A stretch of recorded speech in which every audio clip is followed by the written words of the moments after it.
we will be beginning with the model of the transmission line with some losses included in the transmission line in the series and in the parallel path. Okay. So, I will start with the equivalent circuit for the unit cell of the transmission line. Okay. So, I have a series inductor just as we had seen in the prior classes, okay, and we add a resistor in the series path. Okay. In the prior lectures, in the lossless transmission line, we had connected a parallel capacitor in the model.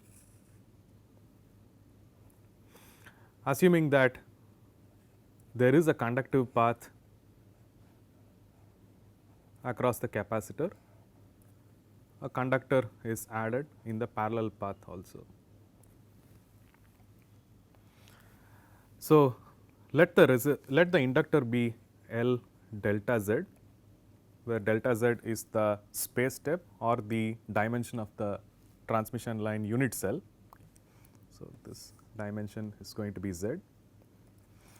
The position coordinate on the left hand side can be Z, and the position coordinate on the right hand side can be Z plus delta Z, right. And the series resistor is denoted by small r times delta Z. The unit of small r will be in ohms per meter. The parallel capacitor, as we had seen earlier, is C times delta Z. And to make the calculations simpler, instead of considering the parallel arm resistor, we consider this to be a conductor, so that we can add and subtract, we can add the impedances in the parallel arm when we are applying some circuit laws. So, the conductance is given by G delta Z. G is in mho or Siemens per meter.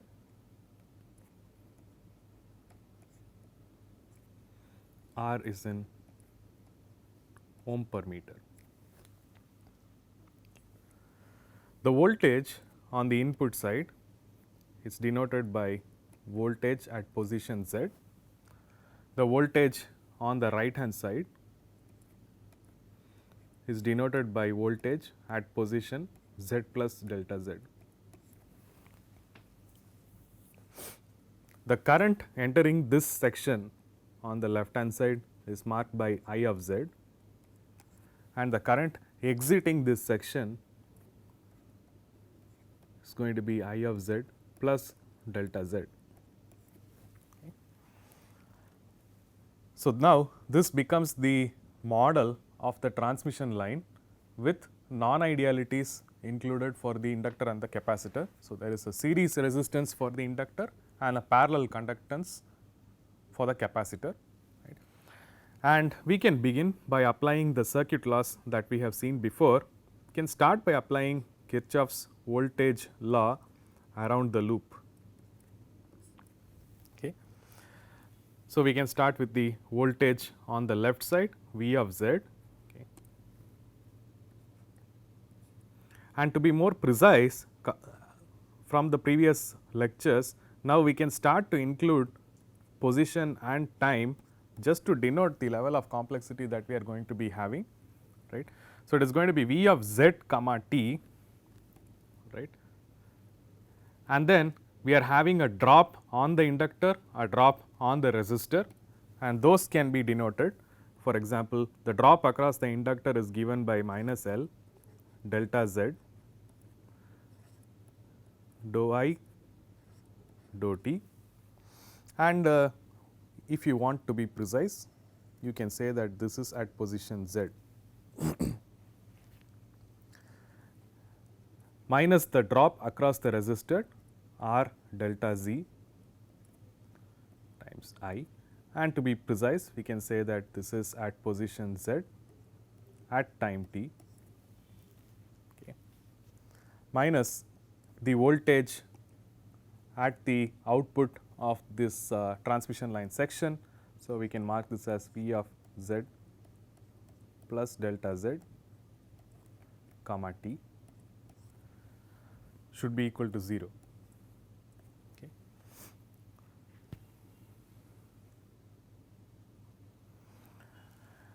Now, the KVL has been written with both the space and the time included, right. As the limit delta z tends to 0, many things will get simplified, but these small details will be important when you write the program, right. You will need to know which quantity is at which spatial or temporal position. However, for now we are interested in finding out the relationship between output current and input current, output voltage with respect to input voltage. So, we can do a rearrangement of this equation.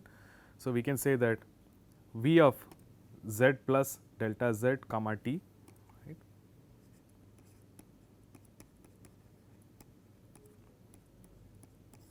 minus V of z comma t is equal to minus R delta z I of z comma t minus L delta z dou I dou t at position z.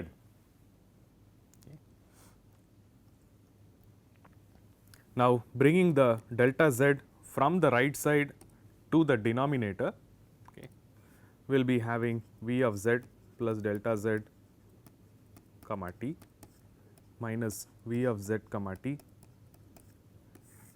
divided by delta z is equal to minus R I of z comma t minus L dou I dou t. Now, we can apply the limit delta z tending to 0, means that there is an extremely small section of the transmission line with the equivalent circuit that we have drawn. In that case, the left hand side becomes a spatial derivative of voltage. So, we will have dou V by dou Z is equal to minus R I minus L dou I dou t.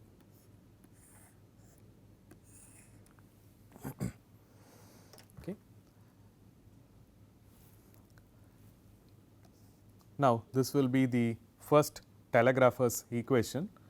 We notice immediately that the form of the equation remains almost the same. So, previously we had dou V by dou Z is equal to minus L dou I dou t, but now due to the inclusion of the series resistor, an additional term has popped into the first telegrapher's equation of minus R times I. Okay. The same way we can apply KCL for the incoming and outgoing currents in the section.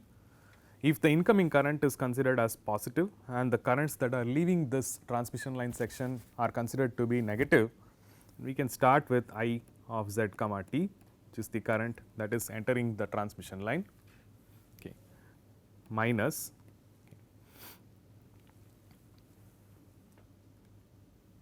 so the current that enters the transmission line is given by I of z comma t, and then we have a current that is branching and going through the capacitor arm and a current that is going through the conductor's arm.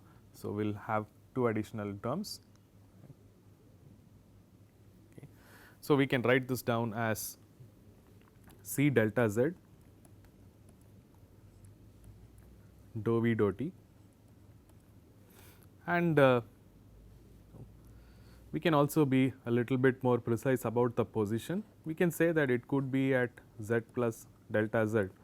It is simply because of the way we have drawn the equivalent circuit, right.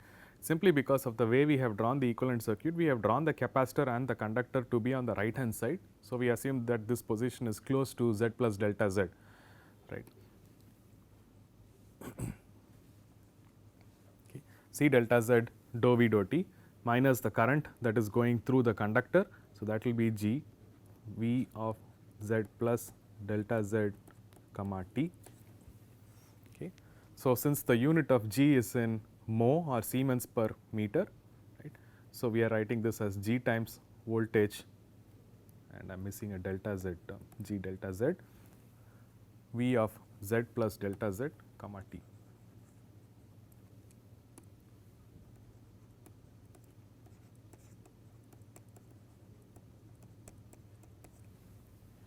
And then there is a current that is leaving the transmission line section and going to the next section. So, that is denoted by I z plus delta z t is equal to 0. So, this will be the KCL for the currents that are coming into the transmission line section and leaving the section. We can rearrange this KCL to be I of z plus delta z comma t minus I of z comma t divided by delta z is equal to minus G V z plus delta z comma t minus C dou V dou t at z plus delta z. One could now take the limit where the transmission line section is really small, right. So, you can go ahead and apply delta z tending to 0. This will mean that the left hand side will become a spatial derivative of the current dou I by dou z is equal to minus G V minus C dou V dou t.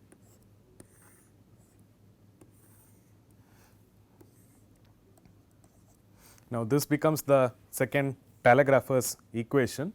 One has to notice that in both these cases, there are some small details that one will have to consider while doing the programming part.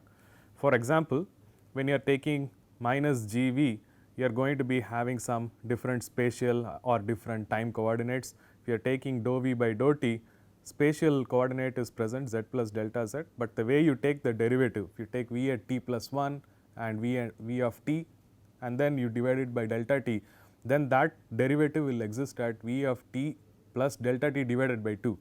So, there can be a detailed analysis on which spatial location and which temporal location each of these quantities exist, and one could then make a decision during the programming as to how to properly code it, right. I will not go into all the details, okay, because it is again taught in a higher level course in detail, but when we are going to be doing the coding in the next class, you will notice that tiny details will start to matter.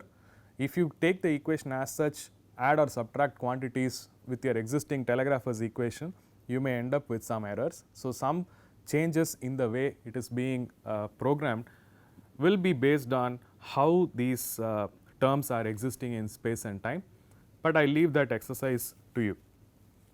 Okay. So, now we have the two telegraphers equation.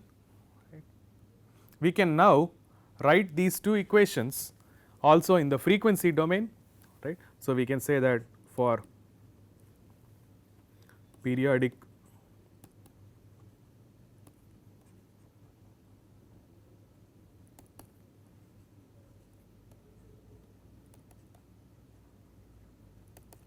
So, we can say that if the transmission line is excited by a sinusoidal signal, for the lossless case we have already seen how to denote this. So, we could write down the two telegraphers equations to look like dou V by dou Z. On the right hand side, you will end up having minus R plus j omega L times I, okay, where I is given by say I e to the j omega t. Okay. So, the derivative on the right hand side will have R plus j omega L term coming into the picture, and the second telegrapher's equation will become dou I by dou Z equal to minus G plus j omega c times V.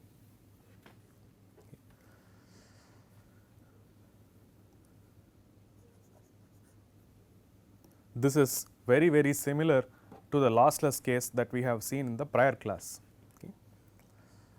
And we also know that when we have these kind of coupled partial differential equation, we can always create the wave equation from these two equations by decoupling them, right. So, this process we have done twice now. So, now I am going to directly go ahead and write the decoupled wave equation for the voltage.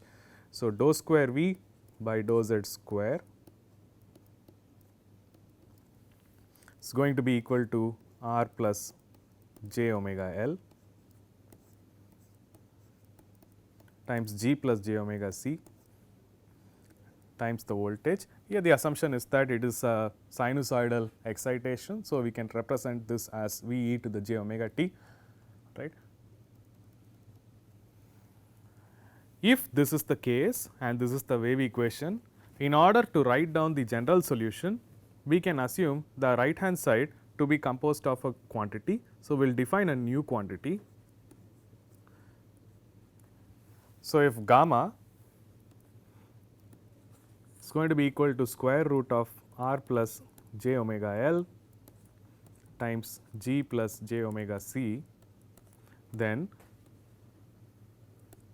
the wave equation can be written as dou square V by dou Z square is equal to gamma square V.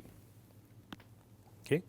The first thing that we notice compared to our prior classes is that in the prior class for the sinusoidal excitation for the lossless transmission line, we had dou square V by dou Z square is equal to beta square V, where beta was not a complex number, right. But now we are having a complex number, right.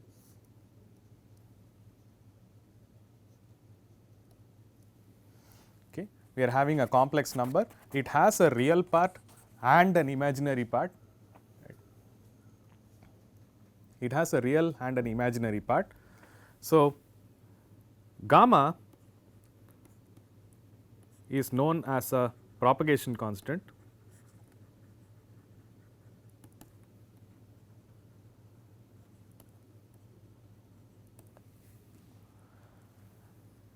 and to be precise, it is a complex propagation constant. Okay. It is composed of a real and an imaginary part, and to denote that we write it in the form of a complex number alpha plus j beta. Okay. So, the propagation constant is written as alpha plus j beta, okay, where alpha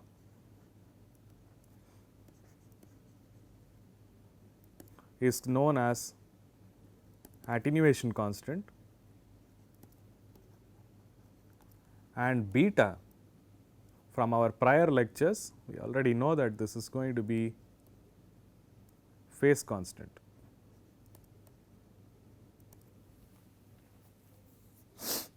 Okay. So, the complex propagation constant is composed of an attenuation constant which forms the real part and a phase constant in the imaginary part. The unit of beta is going to be radians per meter. The unit of alpha is Nepers per meter, and the meaning of this has to be understood in some slight detail. It is in Nepers per meter, okay, and the propagation constant, the unit is simply per meter. Okay. If the wave equation is written as dou square V by dou Z square is equal to gamma square V, we already know how to write the general solution for this wave equation. We can write down the solution for the voltage, in this case is going to look like some V plus e to the minus gamma Z plus V minus e to the plus gamma Z. We have already discussed in detail about some forward wave and backward wave. The first term denotes the forward wave with a complex propagation constant gamma. The second term denotes the backward wave, denoting with the complex propagation constant gamma again. So, the sign change here is just indicating that the first term is forward, the second term is a backward wave. Okay. So, the general solution is V plus e to the minus gamma Z plus V minus e to the plus gamma Z. Now, we can look at only the forward part and then try to see what the meaning of this alpha could be. Okay. So, taking only the forward part, okay,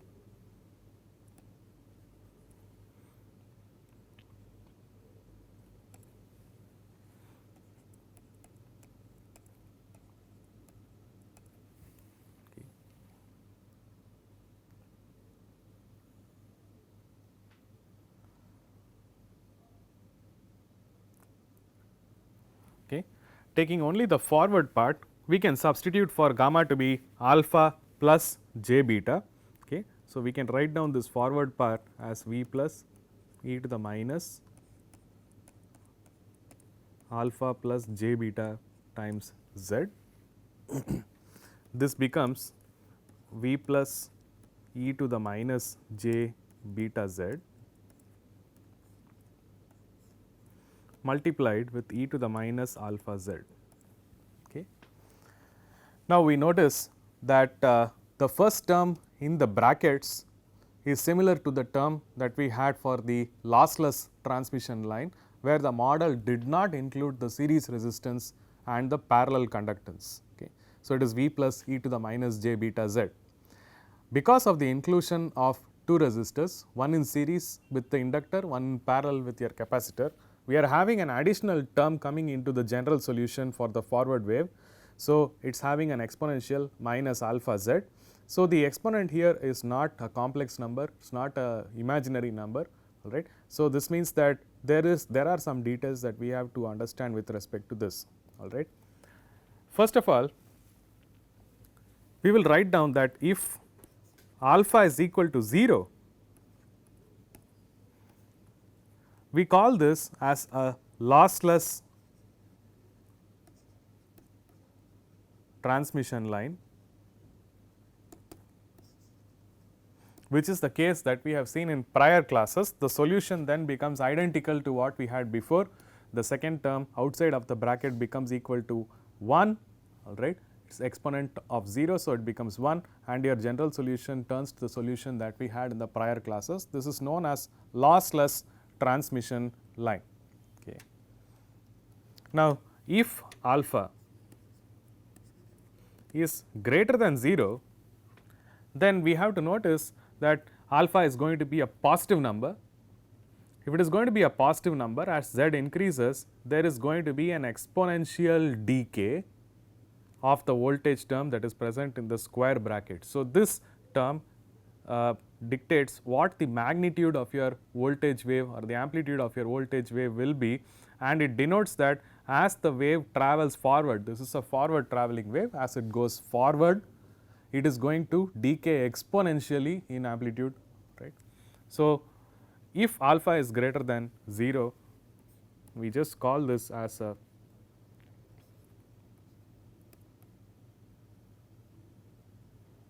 lossy transmission line. Okay.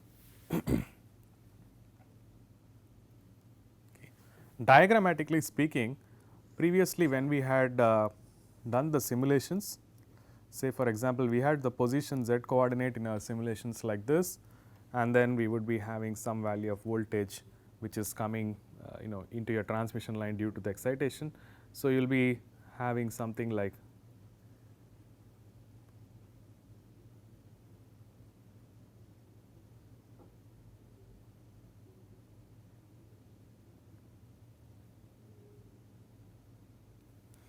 okay. So, the peak of your voltage will decay exponentially. That is what this e to the minus alpha z means. Okay. If your propagation constant is consisting of a real and an imaginary part, the real part will contribute to the loss, right, and the voltage will continuously decay, okay, and the imaginary part will just dictate the phase, and this part we are already aware of. Okay. The question then becomes, what if alpha is less than 0? Okay. If alpha is less than 0, then it is obvious that from the solution, as the wave travels forward, the amplitude will keep on increasing. Okay. Now, if the amplitude keeps on increasing, there has to be some physical interpretation for what is happening in the circuit diagram. The only way you can interpret that is you are supplying some external power, and that power is being converted into amplification of your existing voltage wave. In other words, it acts like a gain circuit of some kind if alpha is less than 0. So, if alpha is less than 0, you will have a transmission line with gain, but we can be sure that in our model that is not going to happen, because we have used only passive elements. We have used only resistor, inductor and capacitor. None of them are active elements which can provide amplification. So, if you did want to have alpha less than 0, the equivalent circuit diagram has to change. It has to include external power and use some kind of an amplifier. An example could be that if you use some operational amplifier of some kind somewhere, maybe you are boosting the voltage and then you could have a change in your circuit. Optically, it means that you have a gain medium which will increase the amplitude of these signals, but alpha less than 0 is not under the purview of this course as of now, right. So, alpha is strictly positive for most of the cases that we are going to be dealing with, and that corresponds to a lossy transmission line. Okay.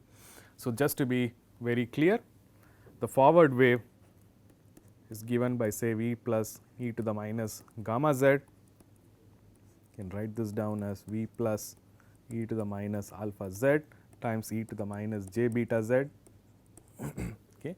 So, this term governs the amplitude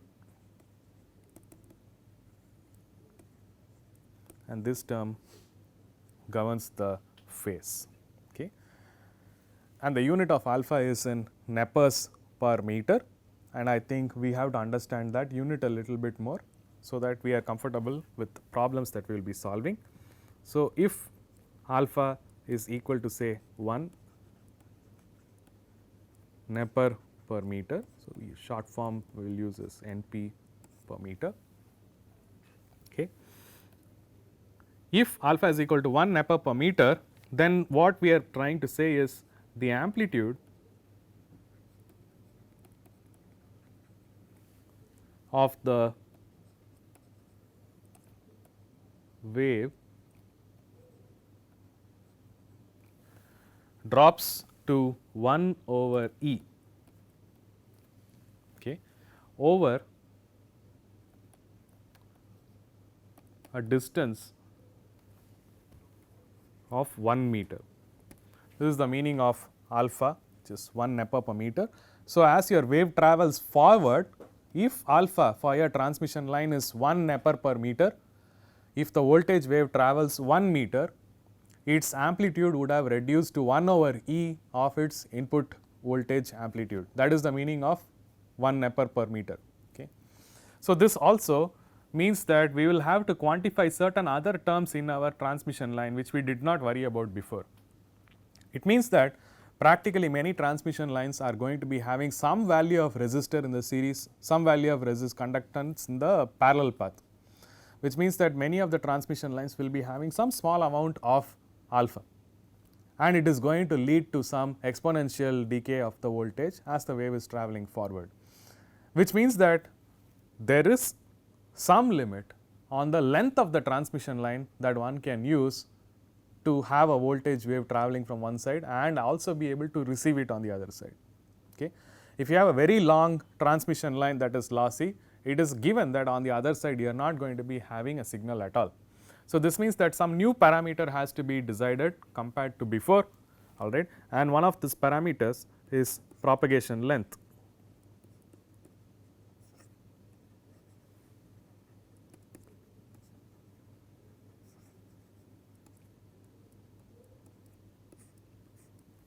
Okay.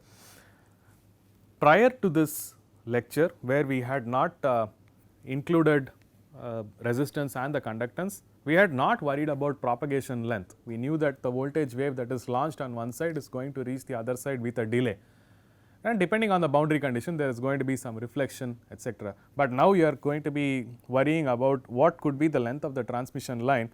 So, objectively it is defined as the distance over which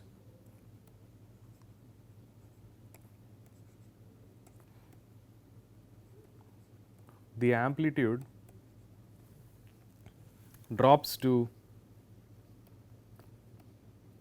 1 over E its original value.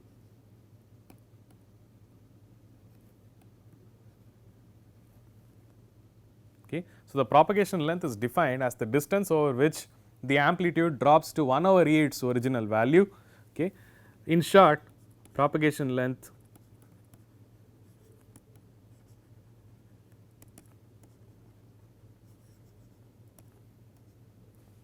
L is given by 1 over alpha, and the unit obviously is becoming meter, even though alpha is in nepers per meter. One has to understand that the unit of the propagation length will become in meters, and the propagation constant, the unit is per meter. Okay. So, the propagation length is 1 over alpha.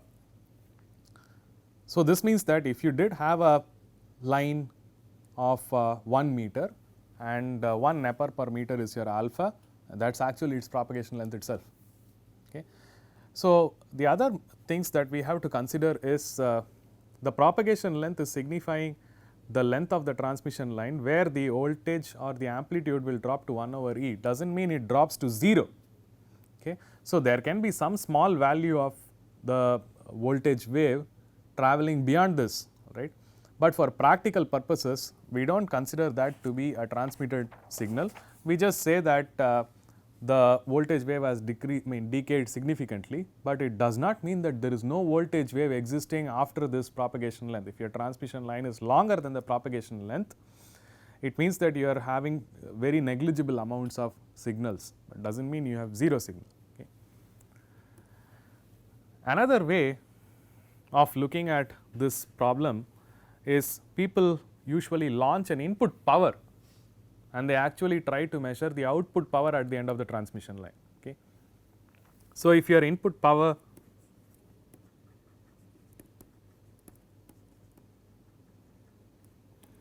so I call it as P in, okay, and the unit will be in watts, okay, and if the output power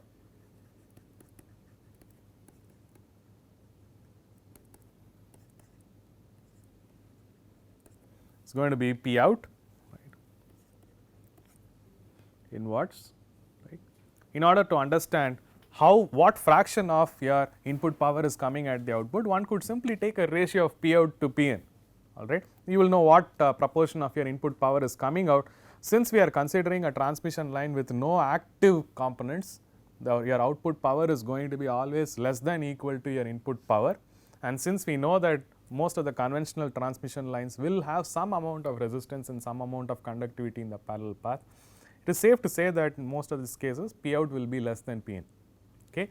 And sometimes instead of taking the linear scale, just the ratio of P out to P in, people also make use of the ratio in decibels. So, they say that one could always take 10 logarithm to the base 10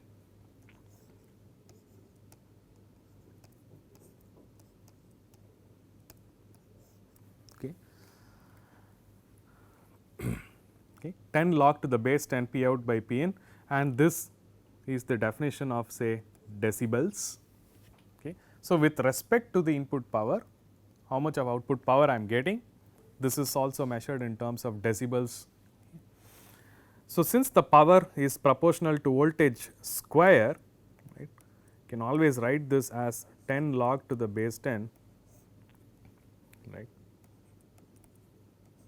So, you can say that this is going to be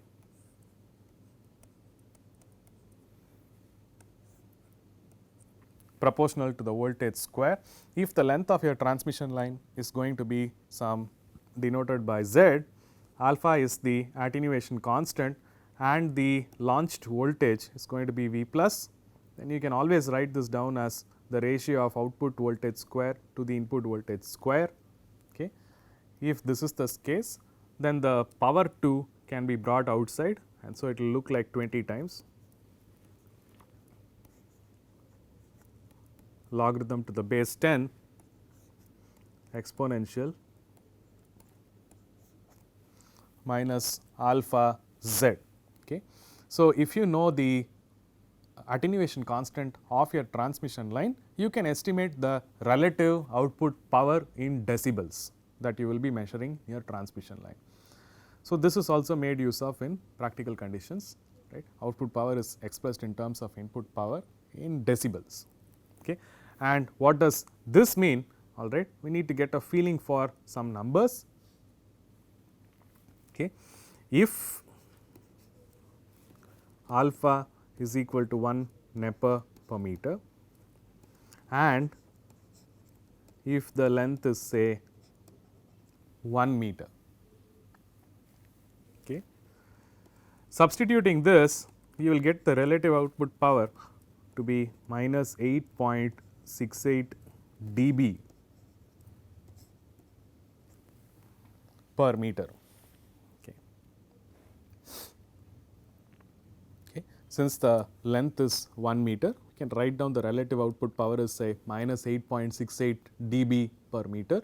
So, if you are having a transmission line of length which is larger than this, then you can always use this as an indicator of what is the net relative output power that you will get with respect to your input. Okay. So, in summary, by including the resistor and the conductor in the transmission line, we are noticing a few effects. The first and foremost thing is that the telegrapher's equations look close to what we had seen before, but have an additional term minus R I in the case of the first telegrapher's equation for the spatial derivative of voltage, and minus G V for the spatial derivative of the current.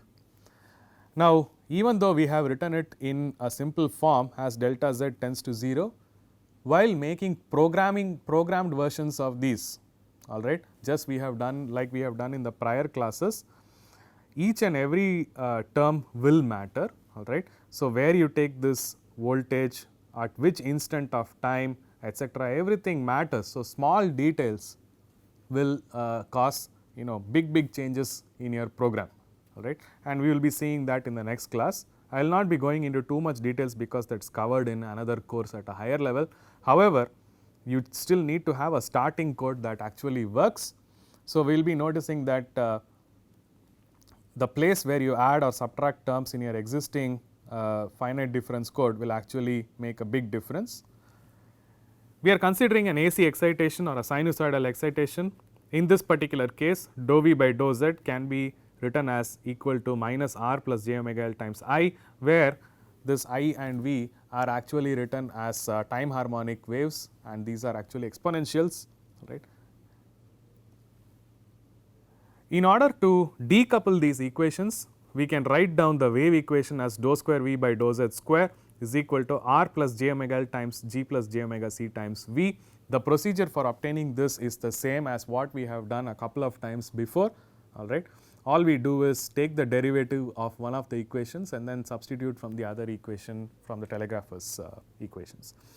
So, in order to find out the general solution, we need to make use of this term R plus j omega L times G plus j omega C. If we create a new term now called gamma as square root of R plus j omega L times G plus j omega C, the wave equation will look like dou square V by dou Z square is gamma square V, and this gamma is going to be complex, gamma square is also going to be complex, and gamma is known as a propagation constant. It is a complex number and the unit of that is per meter. Since it is a complex number, it has a real part alpha and an imaginary part beta. The real part is known as attenuation constant, imaginary part is known as phase constant. The unit of alpha is Nepers per meter, unit of beta is radians per meter. Okay.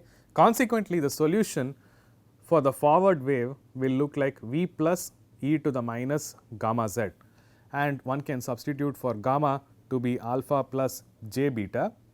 The result will look like V plus e to the minus j beta z, which is the same expression that we had for the lossless transmission line case with the AC excitation, multiplied with e to the minus alpha z.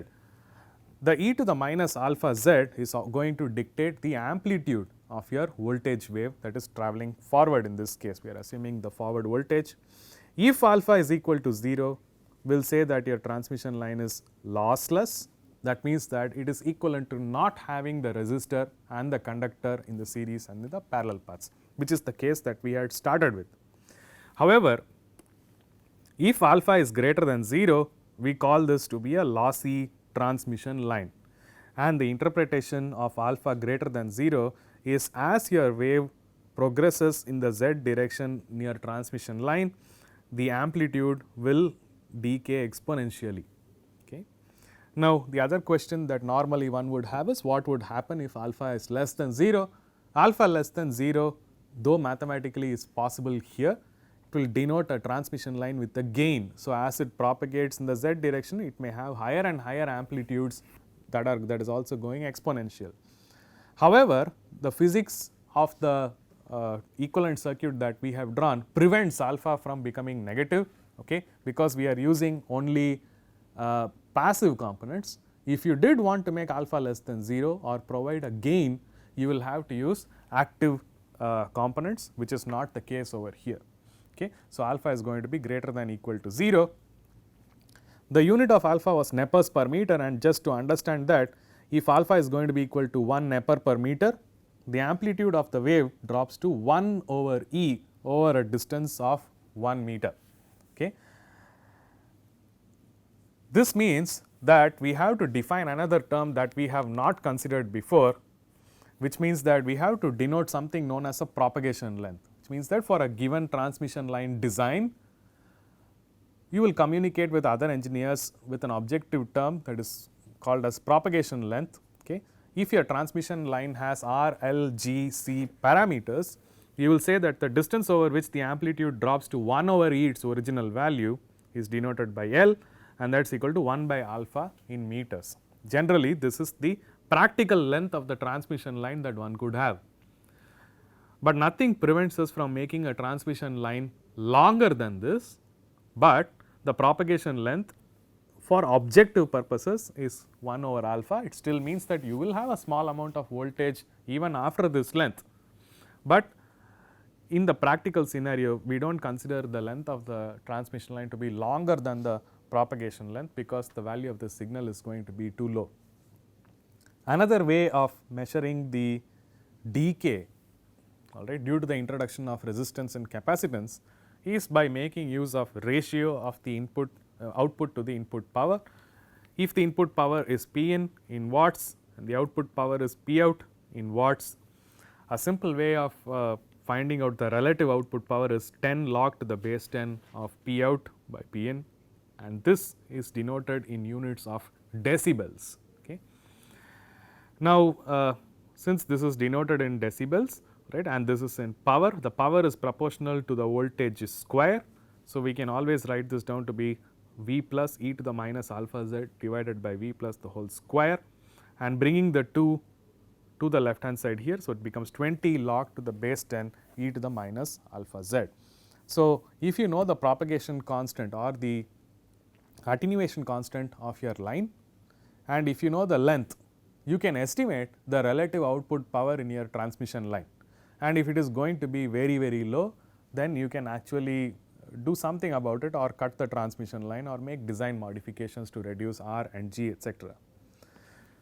Just to understand this decibels very well, if alpha is 1 Nepers per meter and Z is 1 meter, then you have the relative output power to be minus 8.68 dB per meter. Now, there is one additional detail that you will have to notice, that is, there is a negative sign. The negative sign here denotes that your output power is less than your input power. Okay. If your output power is equal to the input power, then your relative output power, this measured in decibels, will be 0 dB. Okay. If you get a positive sign for this equivalent circuit, that means that something is wrong, all right. If you have a positive sign at the relative output power in decibels, it means that your power at the output has actually increased compared to the input. So, there are some small details that you will have to keep in mind when you are drawing an equivalent circuit with all passive elements. You should end up with a negative relative output power in decibels. Okay.